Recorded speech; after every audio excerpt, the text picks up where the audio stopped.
ఈ ప్రాంతంలోకి ఎవరు కూడా రాకూడదు. ఇది ఆంధ్ర రాష్ట్రానికి సంబంధించిన ఫిషింగ్ ఏరియా. స్ట్రిక్ట్గా రూల్స్ ఉన్నాయి. మనం తమిళనాడులోకి పోకూడదు, తమిళనాడు వాళ్ళు మన వైపు మన దగ్గరికి ఇక్కడికి కూడా రాకూడదు.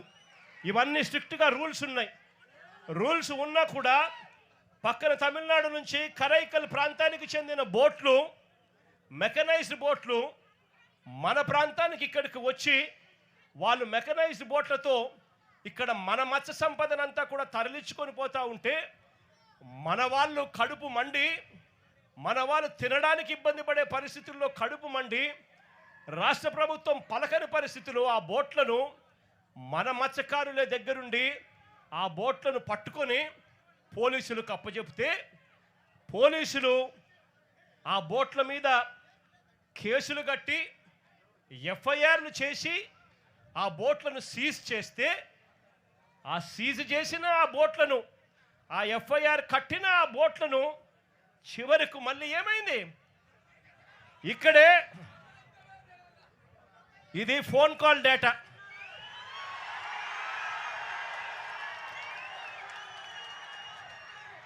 బీదా సోదరులు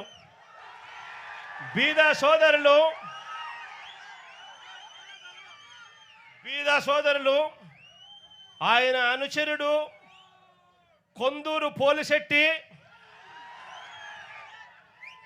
అక్కడ బోటు యజమానులు అశోక్, వీరి మధ్య జరిగిన సంభాషణలకు సంబంధించిన కాల్ డేటా, టెలిఫోన్లో మాట్లాడిన కాల్ డేటా, కాల్ నెంబర్లు, వీళ్ళందరూ కూడా కుట్రబన్ని ఒకరితో ఒకరు మాట్లాడుకొని నారా లోకేష్ అనే వ్యక్తి ఇప్పుడు మార్చి 12వ తారీఖున ఇటుకు వస్తాడు. మార్చి 16వ తారీఖున ఈ బోట్లు ఇక్కడ నుంచి పోతాయి. అంటే మత్స్యకారుల మీద కడుపు మీద కొట్టడం కోసం ఏకంగా ఇంతమంది దొంగలు, ఇంతమంది పెద్ద పెద్ద దొంగలు, ఒకరు ముఖ్యమంత్రి కొడుకు, ఒకడు ఎంపీ, ఇంకొకడు ఎమ్మెల్యే, ఇంతమంది కలిసి ఎవరిని తన్నేది? చిన్న చిన్న పేదవాళ్ళైన మత్స్యకారులను తనడానికి, కడుపు మీద కొట్టడానికి ఇంతమంది ఏకమవుతారు. నేను అడుగుతా ఉన్నా, వాళ్ళ మధ్య జరిగిన టెలిఫోనిక్ ఫోన్ సంభాషణలు, కాల్ డేటాలు కూడా ఈ మాదిరిగా అందుబాటులో ఉంటే, ఈ డేటా అంతా కూడా కనిపిస్తూ ఉంటే ఒక్కరినన్నా అరెస్ట్ చేశారని అడుగుతా ఉన్నాను. అంటే బోట్లోకి సీజ్ చేసి ఎఫ్ఐఆర్ చేసి సీజ్ చేసిన బోట్లను దగ్గరుండి అధికారంలో ఉన్న ఈ పెద్దలే వీళ్ళే దొంగతనం తీసుకొని పోతే వీళ్ళు చేసింది ఏమిటి అని అంటే కేవలం పోలీసులను కొంతమందిని ట్రాన్స్ఫర్ చేసినారు. ఇంతవరకు ఒక్కరిని అరెస్ట్ చేయలేదు. నేను చంద్రబాబు నాయుడు గారిని గట్టిగా అడుగుతా ఉన్నా, అయ్యా చంద్రబాబు నాయుడు గారు, బంగారం దొరికింది అని చెప్పి పోలీస్ స్టేషన్లో కేసు పెట్టి పోలీస్ స్టేషన్లో సీజ్ చేసి ఆ సీజ్ చేసిన ఆ బంగారాన్ని ఎవరైనా దొంగతనం చేసుకొని పోతే మీరు ఇట్లే ఇడిచిపెడతారా అని అడుగుతా ఉన్నాను చంద్రబాబు నాయుడు గారిని.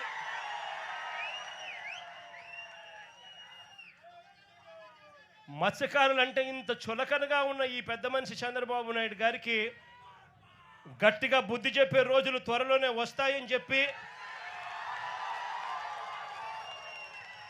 ఎల్లకాలం ఈ ప్రభుత్వం ఇలాగనే కొనసాగదు అని చెప్పి గట్టిగా చంద్రబాబు నాయుడు గారిని గట్టిగా మందలిస్తా ఉన్నాం. ఇదే పెద్ద మనిషి చంద్రబాబు నాయుడు గారికి చెప్తా ఉన్నా, ఇక్కడే ఎంపీలు ఫోన్లు చేస్తారు, కొంతమంది మత్స్యకారులకు 10 లక్షల రూపాయలు డబ్బులు ఇస్తారు, వాళ్ళ ఇల్లు కలిసి దొంగతనం చేసే దాంట్లో పాత్రదారులు అవుతారు. ముఖ్యమంత్రి కొడుకు దగ్గరుండి ఆశీస్సులు ఇస్తాడు. మార్చి 12వ తారీఖు ఆయన వచ్చి చేసుకోపోండి అని ఆశీస్సులు ఇస్తాడు.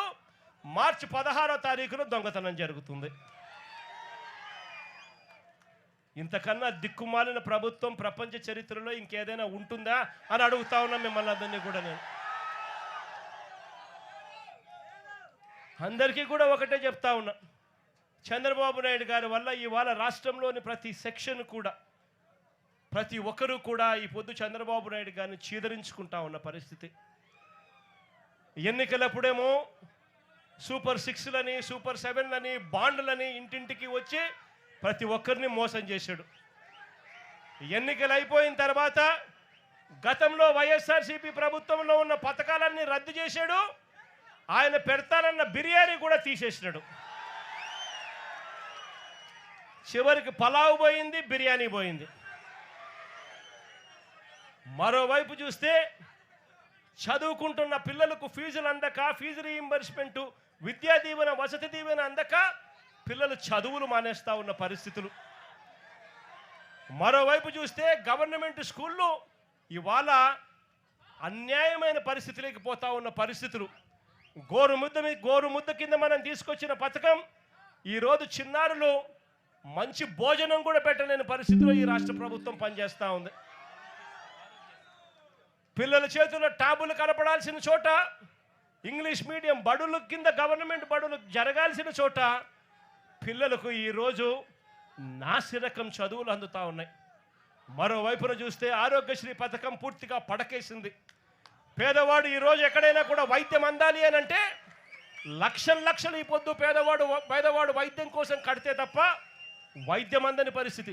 ఇక్కడ కూడా నా దగ్గరికి ఎవరో ఒక బోర్డు పట్టుకొని వచ్చినారు, అన్నా నా పరిస్థితి ఇట్లుందన్నా, మా కుటుంబ సభ్యుల పరిస్థితి ఇట్లుంది అని చెప్పి ఇక్కడికి కూడా ఎవరో వచ్చి బోర్డు పట్టుకొని వచ్చినారు. అదే మన ప్రభుత్వ హయాంలో ఏకంగా ఆరోగ్యశ్రీని 25 లక్షల దాకా ఉచితంగా చేసే వైద్యాన్ని పెంచి 3300 ప్రొసీజర్లకు తీసుకొని పోయి ఏ పేదవాడికి వైద్యం బాగోలేకపోయినా కూడా ఆ పేదవాడి చిక్కటి చిరునవ్వుతో వైద్యం అందించిన పరిస్థితి నుంచి ఈరోజు నెట్వర్క్ హాస్పిటళ్ళు పేదవాడిని బోర్డు తిప్పేస్తూ ఉన్న పరిస్థితులేకి, ఈరోజు పేదవాడు కనపడితే బోర్డు తిప్పేస్తూ ఉన్న పరిస్థితులేకి ఈరోజు నెట్వర్క్ హాస్పిటల్ తయారయ్యారంటే వైద్యమే స్థాయిలోకి దిగజారిందో చెప్పాల్సిన పనుల. మరోవైపున చూస్తే ఉచిత పంటల బీమా గాలికి ఎగిరిపోయింది. మరోవైపున రైతులకు ఏ ఒక్కరికి కూడా కనీస గిట్టుబాటు ధరలు రాని పరిస్థితిలో, ఏ పంటకు గిట్టుబాటు ధరలు రాని పరిస్థితిలో ఉంది. ఈరోజు రైతాంగం పరిస్థితి అత్తే.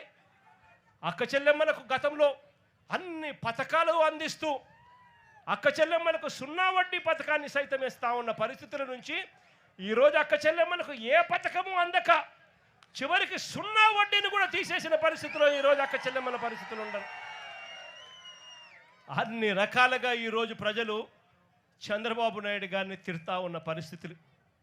ఇలాంటి పరిస్థితుల మధ్య ఈ పెద్ద మనిషి చంద్రబాబు నాయుడు గారి ప్రభుత్వం దేవుడు చూస్తూ ఊరుకోడు, ప్రజలు దేవుడు మొట్టికాయలు వేసే రోజులు త్వరలోనే ఉందని చెబుతూ మీ అందరికీ కూడా భరోసా ఇస్తా ఉన్నా. కన్ను మూసుకొని కన్ను తెరిచేసరికి మన ప్రభుత్వం వస్తుంది. మన ప్రభుత్వం వచ్చిన తర్వాత మిమ్మల్ని అందరినీ కూడా ఈ ఫిషింగ్ హార్బర్ మీ హక్కుగానే ఇస్తాము. అంతేకాదు ఈ ఫిషింగ్ హార్బర్ల పరిధిలో ఉన్న ప్రతి మత్స్యకార కుటుంబానికి కూడా చెప్తా ఉన్నాను, ఆ పరిధిలో ఉన్న ప్రతి కుటుంబానికి కూడా మంచి జరిగించే విధంగా వాళ్ళందరినీ కూడా గ్రూప్స్ కింద ఫామ్ చేసి ఒక్కొక్క బోటుకు 10 మందిని 12 మందిని ఒక్కొక్క బోటుకు యజమానుల కింద చేస్తూ వాళ్ళందరినీ కూడా ఇంతకుముందు నేను చెప్పినట్టుగా 10% వాళ్ళు కడితే చాలు, 90% రాష్ట్ర ప్రభుత్వం లోన్ల కిందను గ్రాంట్ల కిందను ఇస్తూ వాళ్ళందరినీ ఓనర్లుగా చేసి ఈ ఫిషింగ్ హార్బర్లను వాళ్ళకు అంకితం చేస్తామని కూడా ఈ సందర్భంగా ఖచ్చితంగా చెప్తా ఉన్నా. అదేవిధంగా ఇక్కడికి వస్తూనే పాలెం మత్స్యకారులు కొంతమంది పట్టపు కార్పొరేషన్ కావాలని అడుగుతా ఉన్నారు.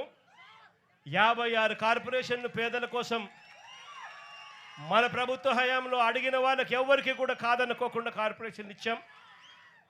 నా దృష్టికి వచ్చిన ఈ పట్టపు కార్పొరేషన్ కూడా అధికారంలోకి వచ్చిన 3 నెలల్లోనే పూర్తి చేసి అది కూడా మీకు ఇస్తామని కూడా చెప్తా ఉన్నా.